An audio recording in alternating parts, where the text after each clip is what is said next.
В этом видео вы увидите одно из самых удивительных мест на планете, которое любят называть восьмым чудом света. Речь пойдет об уникальном скалистом острове-крепости Мон-Сен-Мишель, на вершине которого находится монастырь. Я покажу, какие именно достопримечательности можно посмотреть, посетив данный остров, как сюда добраться, что здесь можно попробовать и чем вообще так популярно данное место, куда каждый год приезжает 3,5 миллиона человек. Этот остров является единственным обитаемым из 3 имеющихся в этой бухте Сен-Мишель. Он расположен в регионе Нормандия. Это одно из самых посещаемых мест во Франции после Парижа. При этом в городе официально проживает всего 27 человек. Город на острове появился еще в 709 году, когда поселились первые люди. С 1879 года остров связан дамбой с материком. Сейчас здесь построили мост, поэтому на сегодняшний день именно островом Мон-Сен-Мишель становится только во время сильного прилива, когда его полностью окружает вода. Кстати, приливы здесь считаются самыми сильными в Европе и входят в 5 самых высоких в мире. Высота воды может достигать 14 метров, что соответствует 5-этажному зданию. Столь сильные приливы здесь бывают в дни осенне-весеннего равноденствия. Вода держится 8 часов зимой и 9 часов летом. Также вода может отходить от Сен-Мишеля на 18 километров и распространяться до 20 километров вглубь побережья. Приливы и отливы здесь бывают дважды в лунные сутки, через 24 часа 50 минут. Это, кстати, еще одна причина неприступности данной крепости, которую очень много раз пытались завоевать. Она пережила даже 30-летнюю осаду англичанами. Из-за моря к этому острову невозможно добраться, поскольку есть приливы и отливы, корабль сядет на мель. А когда море уходит, к нему невозможно пройти из-за зыбучих песков, которые появляются в результате отложений, формирующихся приливами.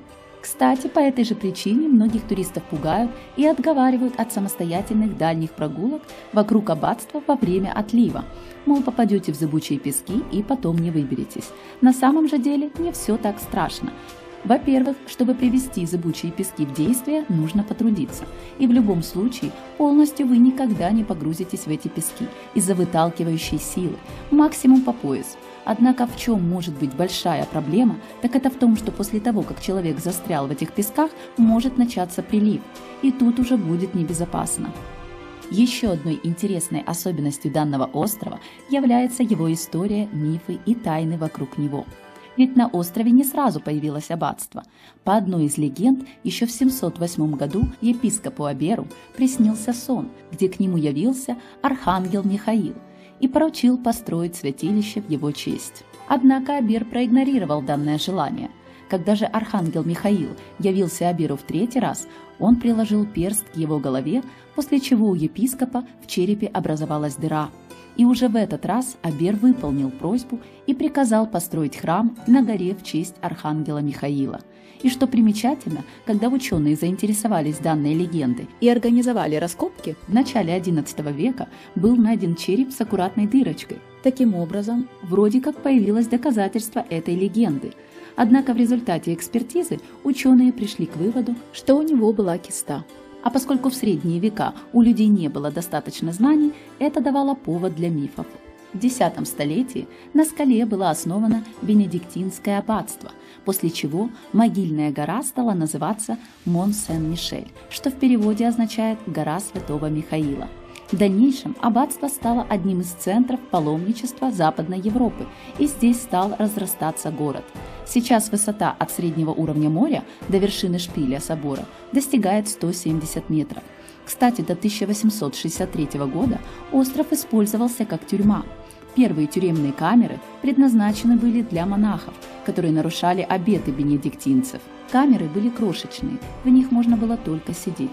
Еще в XI веке на острове Мон-Сен-Мишель поселились монахи ордена святого Бенедикта, который требовал от монаха бедности, целомудрия и послушания главе монастыря. Монахи должны были 8 часов в сутки молиться, еще столько же трудиться, а оставшиеся часы оставлять для размышлений и работы ума. Ежедневной пищей являлись хлеб, овощные блюда и вино. Только по большим праздникам на столах появлялась рыба или мясо птицы. Говорят, именно монахи этого ордена изобрели ликер бенедиктин, настойный на травах и меде. В последующие века монастырь несколько раз восстанавливался и перестраивался бенедиктинцами, которые превратили маленький остров в мощную крепость. Аббатство является действующим и по сей день. Еще одним интересным фактом является то, что именно Мон-Сен-Мишель стал прообразом сказочного королевства в мультфильме «Рапунцель» и крепости Минас-Тирит в фильме «Властелин колец». Кстати, диаметр острова небольшой, около 930 метров. Почти весь остров занимает аббатство, которое расположено на 3 уровнях. Вход в город осуществляется через Королевские ворота, построенные в 1435 году. Здесь вы увидите разводной мост, который некогда защищал город. Посещение старого города, как и крепостных стен и башен, бесплатное. А чтобы попасть внутрь монастыря на вершине горы, во-первых, нужно будет преодолеть почти 350 ступеней, а во-вторых, заплатить за вход 13 евро. В городе есть одна главная пешеходная улица – Гран-Трю, которая начинается сразу после того, как пройдете ворота. Ее ширина составляет всего 2 метра. Здесь вы найдете немало сувенирных лавок, магазинчиков и кафе.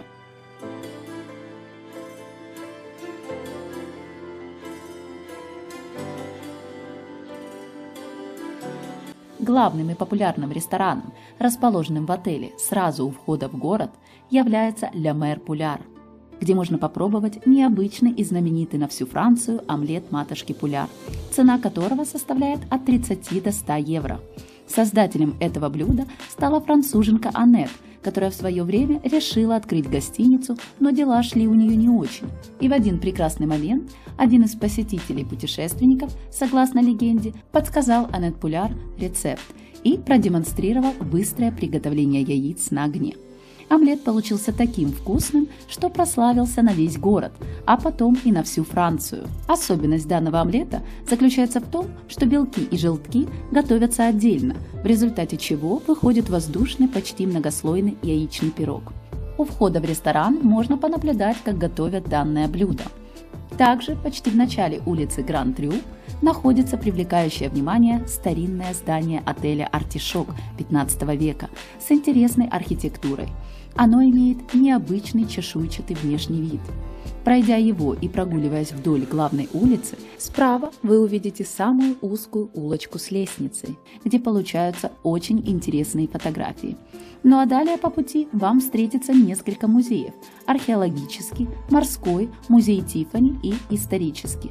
Вход в каждый музей стоит 9 евро, однако можно купить общий билет за 18 евро и посетить все 4 музея. Детям до 18 лет вход бесплатный. Больше всего привлекает старинный дом Тиффани, построенный еще в 15 веке. Здесь некогда жил великий рыцарь с некрасивой внешностью, из-за чего от него отвернулся даже родной отец. Однако после того, как он добился многих побед в различных битвах, семья стала к нему благосклонна. Когда-то он обратился к гадалке, и та предсказала ему победу в будущем сражении. Так и произошло, после чего эта гадалка Тиффани и стала женой данного рыцаря. В музее-доме можно увидеть комнаты тех времен, как жила эта пара. В морском музее вы ознакомитесь с подводным животным и растительным миром бухты Сен-Мишель, а в археоскопе можно совершить за 15 минут путешествие сквозь пространство и время.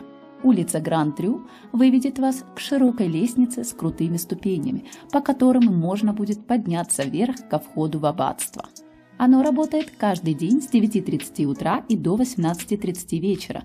При покупке билета, возможно, придется отстоять очередь, поскольку туристов здесь всегда много. Если же купить билет онлайн, очередь можно будет избежать.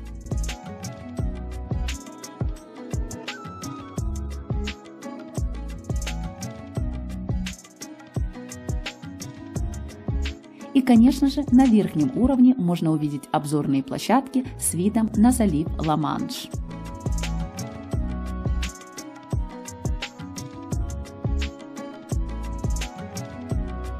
Добраться до Мон-Сен-Мишель можно из Парижа как на поезде, так и на автобусе. Цены на билеты указаны на официальном сайте. С парковок курсируют бесплатные автобусы непосредственно до крепости Мон-Сен-Мишель и обратно. Некоторые предпочитают пройти эти 2-3 километра пешком. Если вы планируете во время отлива гулять по пескам вокруг крепости, не забудьте взять с собой либо сапоги, либо воду, чтобы потом помыть ноги. Кстати, Кстати, на нижнем уровне крепости, возле Королевских ворот, находится общественный туалет стоимостью 1 евро. Если вы хотите застать прилив, сюда нужно приезжать на сутки, а то и на двое. Также учитывайте момент, что цены в кафе и стоимость номера в гостинице здесь достаточно высокие из-за популярности данного места. К тому же часто здесь можно застать дождь, поэтому берите с собой зонтик. Прогуливаясь по аббатству, вам встретится множество магазинчиков сувенирной продукции, где вы найдете магнитики с изображением Мон-Сен-Мишель или сладости и множество других интересных изделий, которые можно приобрести в качестве сувенира. В любом случае, данное место точно стоит того, чтобы здесь оказаться хотя бы раз в жизни. Виды открываются потрясающие даже во время того, как вы будете подъезжать к этому острову. Если мое видео вам понравилось и оказалось полезным, ставьте лайк и подписывайтесь на мой канал, чтобы не пропустить следующие выпуски с инструкцией к путешествию.